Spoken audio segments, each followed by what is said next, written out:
Tapi kalau tuan-tuan nanti akan kembali kepada akidah ahli kalam, as-sunnah itu dibagi menjadi dua. Kalau tidak seperti ini berarti tidak ahli kalam itu, hanya ikut-ikut saja. Wa syarrul umuri muhdatsatuha wa kullu muhdatsatin bid'ah wa kullu bid'atin dhalalah wa kullu dhalalatin finnar. Sebagaimana kita hari ini di saat ilmu ini kembali ditimbulkan, ilmu kalam ini kembali dinaikkan, diviralkan dan diilustrasikan serta diopinikan bahwa itulah akidah Ahlussunnah wal Jamaah yang diwarisi dari Nabi sallallahu alaihi wasallam, maka terpaksa pula lah ulama-ulama Ahlussunnah zaman ini untuk menjelaskan ke umat bahwa Ahlussunnah itu akidahnya kepada sunnah. Maka ada rahasianya kenapa disebut Ahlus Sunnah, karena mereka memakai sunnah. Tapi kalau tuan-tuan nanti akan kembali kepada akidah ahli kalam, as-sunnah itu dibagi menjadi dua. Kalau tidak seperti ini berarti tidak ahli kalam itu, hanya ikut-ikutan doang. Hanya ikut-ikutan. Tapi kalau benar-benar paten ahli sunnahnya menurut versi ahli kalam, pasti sunnah itu dibagi dua. Yang pertama adalah mutawatir, yang kedua ahad. Mutawatir tak seberapa, hanya jumlahnya ratusan, dan ratusan ribu adalah ahad. Baik, hadis mutawatir karena qat'iyus thubut, wajib diterima. Tapi diterima seperti apa? Tunggu dulu, tanya ke logika dulu, tanya ke akal dulu. Bila masuk akal diterimanya, maka diakui. Dan bila tidak, maka mesti ditakwilkan atau ditafwidkan. Ditakwilkan maknanya adalah diambil makna yang hakiki, ya kan, itu dalam ilmu majaz kan begitu kita bicara. Makna yang hakiki yaitu makna asli, lalu diganti dengan makna majazi, yaitu makna isti'arah, makna yang dipinjam dari bahasa lain. Dan tentu saja ini pasti sebelum memakai majaz, pasti mengukurnya dengan ukuran makhluk. Pasti dia ukur dulu Allah dengan ukuran makhluk. Ini yang pertama, yaitu takwil. Ganti yang asli, ganti dengan yang KW. Ambil yang asli, ganti dengan yang KW.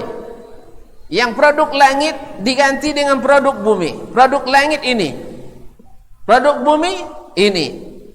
Yang kedua, atau ditafwidkan, artinya dikosongkan artinya dengan makna hanya Allah yang tahu, kita tidak tahu.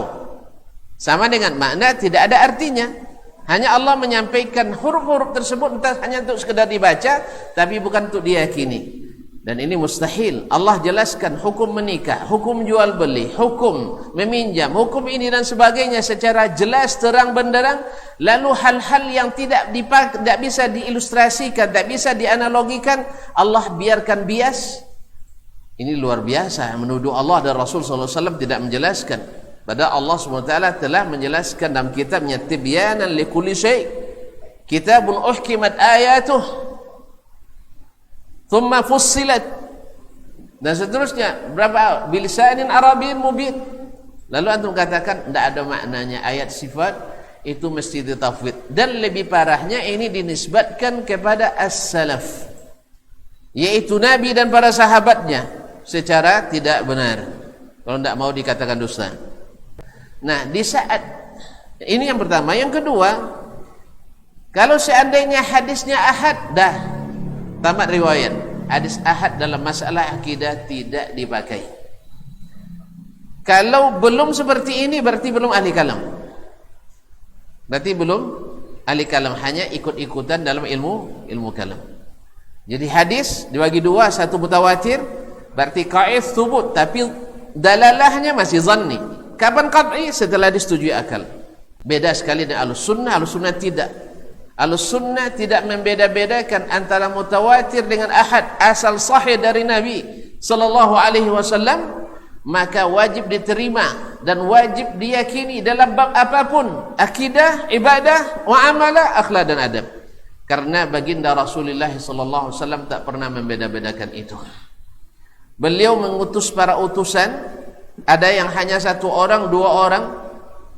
Tidak ada yang mutawatir, hampir tidak ada yang mutawatir. Tapi iman mereka diterima, keyakinan mereka diterima. Bahkan ketika sampai ke Rasulullah sallallahu alaihi wasallam tak pernah ditanya oleh Nabi alaihi salatu wasallam, kamu berapa orang sanad sampai kepada kamu? Mutawatir apa ahad? Tidak ada ditanya. Asal sudah asyhadu an la ilaha illallah wa asyhadu anna Muhammadar Rasulullah, dengan segala keyakinan yang ada disampaikan oleh Al-Quran dan hadis, mereka terima, maka mereka diterima walaupun sampainya secara ahad. Dan ini tak pernah dikenal di kalangan ulama. Makanya ketika para ahli kalam menyebut para ulama, selalu yang sebutnya mutaakhirin. Mereka segan menyebut nama Sufyan bin Uyainah, Imam Az-Zuhri, Imam Al-Auza'i, Imam Asy-Sya'bi, Urwah bin Zubair, Salim bin Abdullah. Karena mereka tidak akan ketemu mereka dengan itu. Karena di mereka yang ada adalah Al-Quran dan Sunnah. Makanya mereka disebut ahlu as-sunnah.